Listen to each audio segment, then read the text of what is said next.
About 140 years ago, Mark Twain wrote a book. You can still pick it up at the library. It was called The Innocents Abroad. He went to Israel, and I think this is really amazing that this happened. Mark Twain wasn't a believer, but what he wrote was really astonishing. I want to quote to you what he says. "There is not a solitary village throughout its whole extent," talking about the valley of Jezreel, "not for 30 miles in either direction. One may ride 10 miles hereabout and not see 10 human beings. For the sort of solitude to make one dreary, come to Galilee. Nazareth is forlorn. Jericho lies in moultering ruin.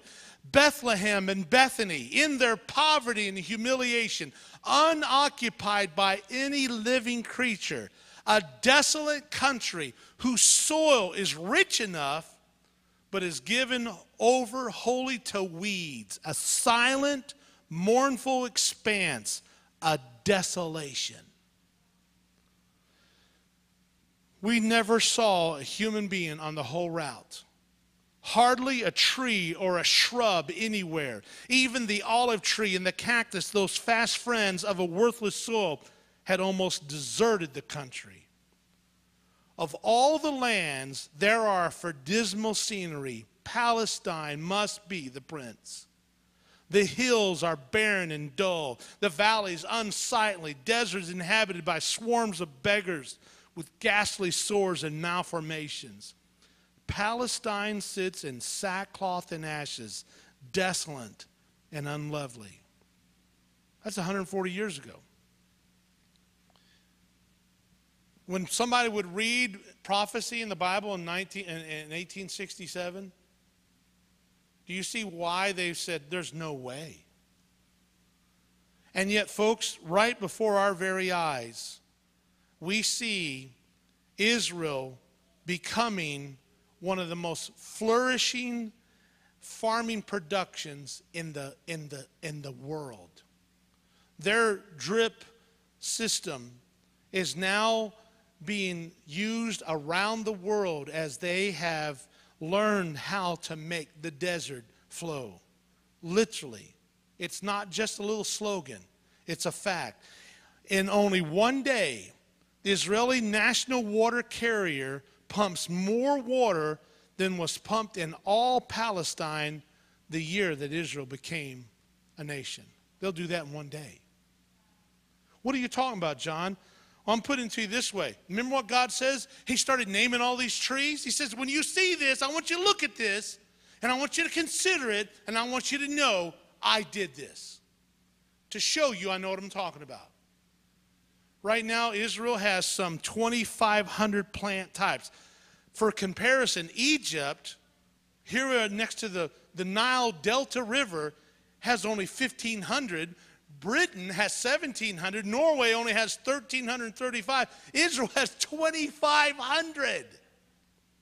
No place in the world has such floral wealth concentrated in such a comparatively small area. The fact of the matter is, you and I are seeing this take place before our very eyes, and God says, when you see these things come to pass, then lift up your head, because you know your redemption draws near.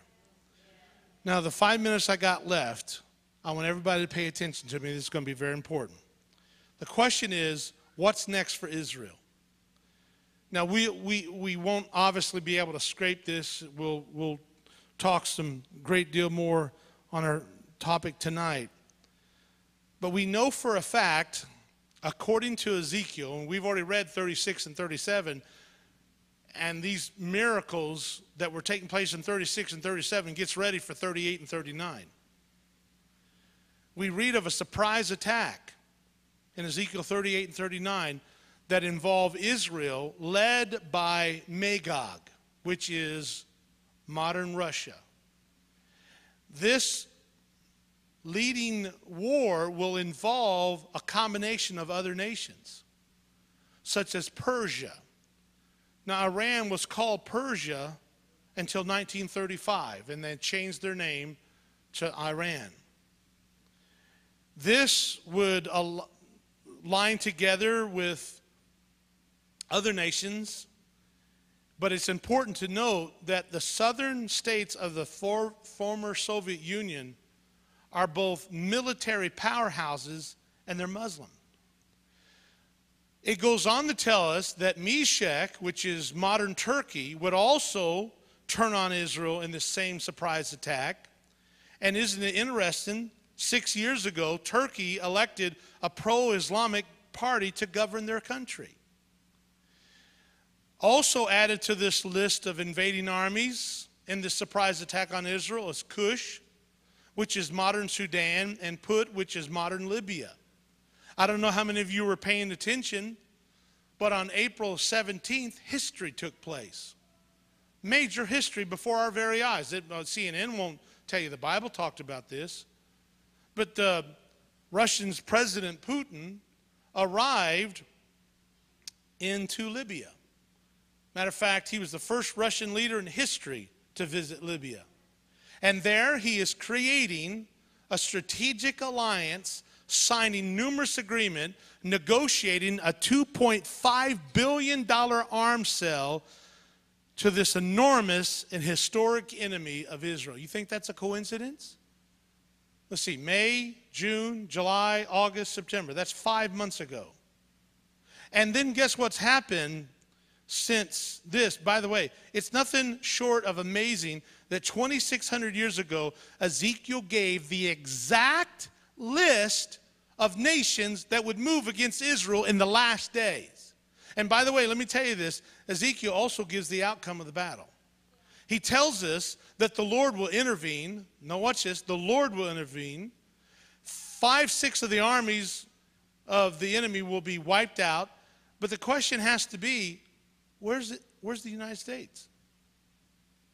Why didn't you talk about where's America at on this surprise attack? I want to tell you something. You think it's just a coincidence that our president warned and threatened Putin about his reunification of trying to bring in Georgia and to attack Georgia? Do you know what, folks? This man who Bush said he looked in his eyes and saw him just as a nice man, all of a sudden something has taken place just within the last month. And did you know what? America will not go to war to defend Georgia. The Ukraine and the former Soviet Union countries are in trouble, and Putin he laughs at us. Now I got news for you. This just did not take place in the last 5 months by accident. All this stuff that's happening, the current situation that's going on, do you honestly think, folks, that God doesn't know what he's talking about? I got news for you. God's going to have to come to the defense because for some reason America doesn't. I don't know why. Your guess is as good as mine.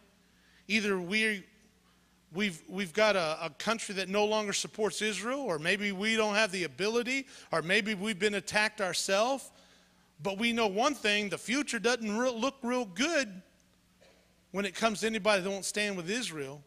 And you know right now, folks, what we're about to do here in just a couple more months as we elect our new president, it's going to make a major impact on what happens in our nation.